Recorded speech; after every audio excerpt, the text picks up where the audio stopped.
Friends, my self Ronak मंत्री। आज हम देखने जाएंगे हमारे जो नेक्स्ट क्वेश्चन है 11.3 के, जो मैंने आपको क्वेश्चन नंबर 12 तक कंप्लीट करवा दिया था और हमारा क्वेश्चन नंबर अब आ रहा है 13। देखें क्वेश्चन नंबर 13 इंपॉर्टेंट क्वेश्चन है हमारे पास। Prove that four triangles formed by joining the mid points of three sides of a triangle consecutively are similar to their original triangle। ध्यान से देखें, सबसे पहले क्या है, गिवन दे रखा है कि भाई ट्राइंगल ABC है हमारे पास। तो सबसे पहले मैं डायग्राम ड्रॉ कर देता हूँ जिसमें हमारे पास ट्राइंगल ABC है। इसके मिड पॉइंट है D, E and F। D, E and F इनको ज्वाइन करवाया तो जो ट्राइंगल्स बन रहे हैं ना,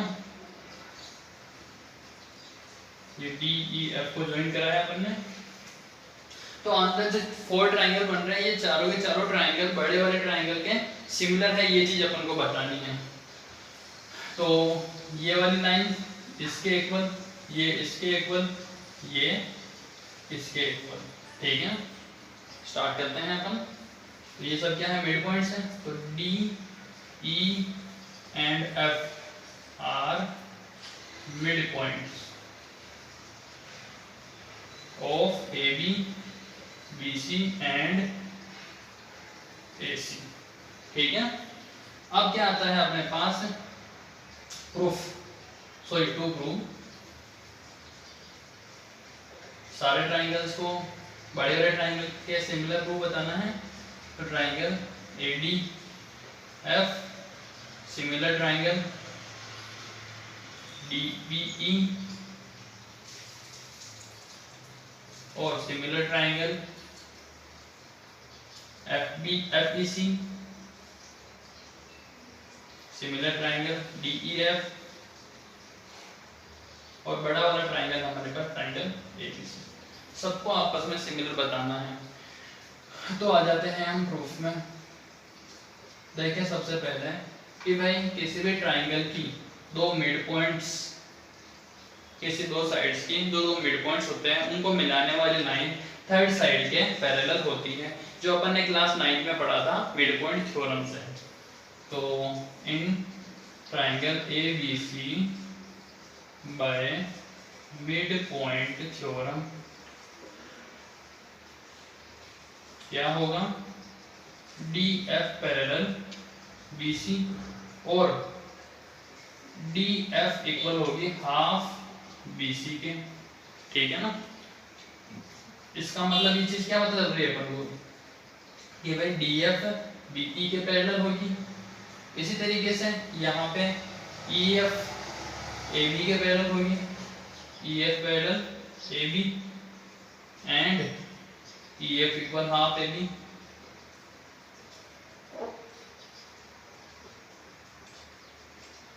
और DE पैरेलल होगी AC के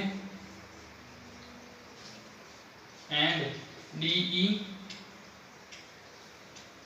होगी हाफ AC के इक्वल, ठीक है। ये मिड पॉइंट थ्योरम से हमारे पास आ चुके हैं। तो ये वाली लाइन इसके पैरेलल है तो ये DF BE के भी पैरेलल होगी। तो 1, 2 एंड 3, तो बाय 1, 2 एंड 3 देखें DF पैरेलल BE हो गया और EF पैरेलल BD हो गया, ठीक है। दोनों लाइंस पैरेलल आ गई, इसका मतलब both pair of opposite sides are parallel, तो वो क्या हो गया, parallelogram. Since both pair of opposite sides are parallel, तो फिर वो क्या हो गया, पैरेललोग्राम हो गया अपने पास। BEFD parallelogram, hence BEFD parallelogram is parallelogram.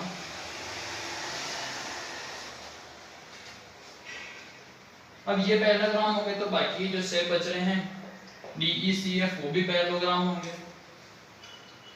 तो और EFAD वो भी पैरेललोग्राम हो गया। तो यहाँ पे ये पैरेललोग्राम है, तो ये पैरेललोग्राम क्या करता है, इसका डायगोनल जो होता है किसी भी पैरेललोग्राम का डायगोनल उसको दो कॉन्ग्रुएंस ट्रायंगल में डिवाइड करता है। तो डायगोनल यहाँ पे लिख देते हैं, diagonal of parallelogram divide it into two congruence triangle, congruent triangle. और जो ट्रायंगल कॉन्ग्रुएंस होते हैं ना वो सिमिलर जरूर होते हैं, यानी कि ट्रायंगल का DBE कॉन्ग्रुएंस ट्रायंगल DEFE, अब कॉन्ग्रुएंस होगा तो सिमिलर भी होंगे, hence triangle DBE similar triangle DFE। ठीक है, हाँ इसको दे देते हैं अपन इक्वेशन 4। सिमिलरली ऐसे के ऐसे सारे ट्रायंगल सिमिलर आएंगे तो अपन सबके लिए सोल्व नहीं करेंगे, डायरेक्ट लिखेंगे सिमिलरली ट्रायंगल ECF सिमिलर होगा ट्रायंगल FDE के। उसी तरीके से वापस ऊपर वाले भी ट्रायंगल DAF सिमिलर होगा ट्रायंगल DEF के। ठीक है, तो अब क्या हुआ है, इसको देते हैं इक्वेशन 5, ये हो गई इक्वेशन 6। देखें यहाँ पे ट्रायंगल ABC लेके चल रहे हैं, in triangle ABC and triangle छोटे वाला DEF, ट्रायंगल EFD सॉरी। ठीक है, यहाँ पे एंगल B और एंगल F इक्वल होंगे क्योंकि अपोजिट एंगल्स है पैरेललोग्राम के। तो angle B equal angle F और एंगल D इक्वल होगा एंगल C के, opposite angle of parallelogram. Angle D sorry यहाँ लिखते हैं एंगल C और एंगल यहाँ D, तो यहाँ लिख सकते हैं अपोजिट एंगल्स ऑफ पैरेललोग्राम।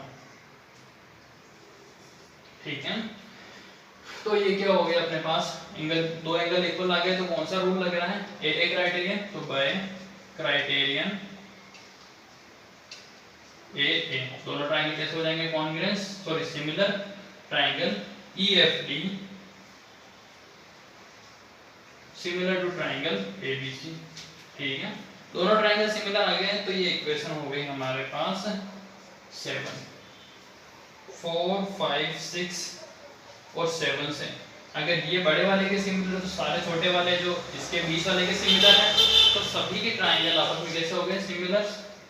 तो बाय 4, 5, 6 एंड 7 और ट्रायंगल्स आर सिमिलर। ठीक है, तो ये हो गया हमारा कंप्लीट। इसके बाद नेक्स्ट क्वेश्चन आ रहा है अपने पास, question number 14।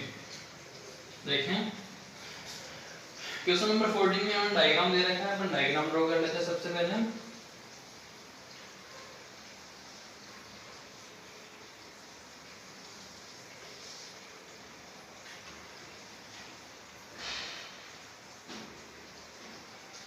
ABC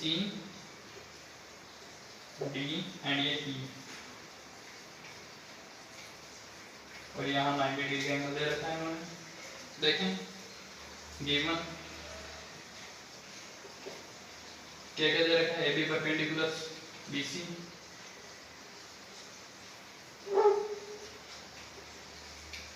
and BC perpendicular BC and DE perpendicular AC। ठीक है, to prove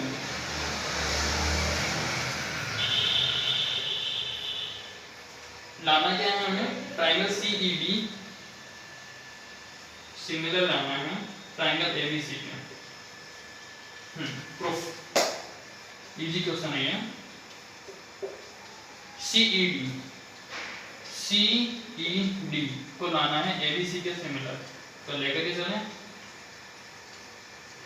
in triangle CED and triangle ABC। एक तो 90 डिग्री वाला एंगल इक्वल आ ही रहे हैं, तो angle CED equal angle ABC, क्योंकि 90 डिग्री का एंगल है। AB और CD पैरेलल लाइंस होगी, क्यों? क्योंकि दोनों के पास क्या है 90 डिग्री के एंगल बन रहे हैं। तो फिर क्या हो गया अपने पास एंगल, एक तो देखे ध्यान से ये वाला और ये वाला इक्वल होंगे, Z बन रहा है, तो angle BAC equal angle ACD या फिर ECD। कौन सी प्रॉपर्टी? Alternate angle. और अल्टरनेट एंगल क्यों लगी? क्योंकि AB पैरेलल CD, यहाँ पे भी बताना पड़ेगा हमें, ठीक है। तो अब कौन सा क्राइटेरियन लग गया? AA by criterion AA। दोनों ट्राइंगल कैसे हो गए? Similar. Triangle CED similar triangle ABC। ये हो गया हमारा कंप्लीट, ठीक है। इसके बाद आता है अपने पास क्वेश्चन नंबर 15, जो वेरी इंपॉर्टेंट क्वेश्चन है। The mid point of the side BC, चलो सबसे पहले ट्राइंगल ABC बनाना पड़ेगा। ये बन गया ट्राइंगल ABC। इस ट्राइंगल में मिड पॉइंट है BC का, ये रहा D मिड पॉइंट, ठीक है। If the B is a line drawn bisecting AD, अगर क्या है यहाँ से बता रखा है B पॉइंट से एक लाइन ड्रॉ की जाती है जो AD को बाइसेक्ट कर रही है, ये कर दिया अपन ने इस तरीके से ड्रॉ, और वो उसको इंटरसेक्ट कर रही है AC को X पॉइंट पे, ठीक है। और यहाँ पे कट कर रही है बीच में E पॉइंट पे। देन प्रूव दैट, तो प्रूव कराना है। सबसे पहले देखें गिवन ट्राइंगल ABC दे रखा है, D is mid point of BC and E mid point है किसका? AD का। E is mid point of AD, ठीक है। अब आ जाते हैं अपन टू प्रूव में। टू प्रूव में लाना है हमें EX अपॉन BE इक्वल 1/3। हाँ, अब आ जाते हैं अपन प्रूफ में। अपना क्वेश्चन स्टार्ट यहाँ से। अब देखें यहाँ पे अपने पास क्या हो रहा है कि ये लाइन इक्वल दे रही थी, तो इसको प्रूव करने के लिए हमें एक लाइन और ड्रॉ करनी होगी जो कि x के पैरेलल होगी, ठीक है, जो होगी dy। Draw dy parallel to dx, ठीक है। फिर अब अपन क्या करते हैं, लेकर के चलते हैं triangle BCX। In triangle BCX में देखें dx पैरेलल dy पैरेलल है dx के, तो dy पैरेलल है, और CD और BC का रेशो, तो CD अपॉन BC का रेशो जो होगा इस ट्राइंगल की dy लाइन और dx की लाइन के इक्वल, dy अपॉन dx के इक्वल, के रेशो के इक्वल। अब यहाँ पे CD लाइन जो है दो लाइन से मिलकर बन रही है, किससे? CD तो CD के, तो यहाँ पे CD भी रखेंगे। BC लाइन दो से मिलकर बन रही है, BD और CD। BD और CD दोनों इक्वल होगी, क्यों? क्योंकि D क्या है मिड पॉइंट, तो इसको क्या लिखते हैं 2CD इक्वल dy तो ऐसे जाएंगे अपॉन, फिर अपने पास क्या है bx, तो bx एज इट इज यहाँ पे कट गया 1/2 equal dy upon bx equation 1 हो गई। फिर आ जाता है अपने पास ट्रायंगल ADY। इन ट्रायंगल ADY में देखें आप लोग EX और DY क्या आ रही है हमारे पास पैरेलल, EX और DY पैरेलल। ये पैरेलल होने की वजह से इनकी साइड्स का रेशियो भी क्या होगा, इक्वल होगा, यानी कि हमारे पास क्या आएंगे, ये वाली लाइन यानी DY और EX का रेशियो, तो वापस यहाँ पे भी वही चीज DY इस साइड में देते हैं क्योंकि DY अपॉन में EX, DY अपॉन EX का रेशियो किसके इक्वल आएगा, AE अपॉन ED या फिर AX अपॉन XY के। तो अपन को चाहिए क्या यहाँ पे EX चाहिए, तो AE अपॉन ED लेके के चलते हैं अपन यहाँ पे AE upon ED, AE as it is ED, दो लाइंस AE अपॉन ED नहीं होंगे यहाँ पे, देखिए ध्यान से एक बार DY upon EX, DY upon EX, बड़े वाले ट्रायंगल की पूरी लाइन ही जाएगी पहले, तो फिर यहाँ पे क्या आएंगे हमारे पास AD, और AD दो लाइन से मिलके बन रही है AE और ED, तो फिर क्या होगा AE प्लस ED, और ED और AE तो बराबर है क्योंकि E क्या है हमारे पास मिड पॉइंट, तो इसको क्या लिखा जाएगा 2AE या फिर 2ED भी लिख सकते हैं। ED और AE तो इक्वल है, तो ED को भी क्या लिखता हूँ मैं AE equal DY upon EX, cut हो गए हैं तो 2 बच गया DY अपॉन EX, ठीक है। हाँ ये हो गई हमारे पास इक्वेशन 2। अब रेशियो किस किस का चाहिए, EX और BE का रेशियो चाहिए हमारे पास, EX और BE का। हमारे पास कौन सी लाइन एक्स्ट्रा आ रही है DY वैल्यू, तो अपन क्या करते हैं यहाँ से वैल्यू निकालते हैं DY की और पुट कर देते हैं फर्स्ट में, तो 2EX इक्वल DY, ये वैल्यू पुट करते हैं 1 में, तो बाय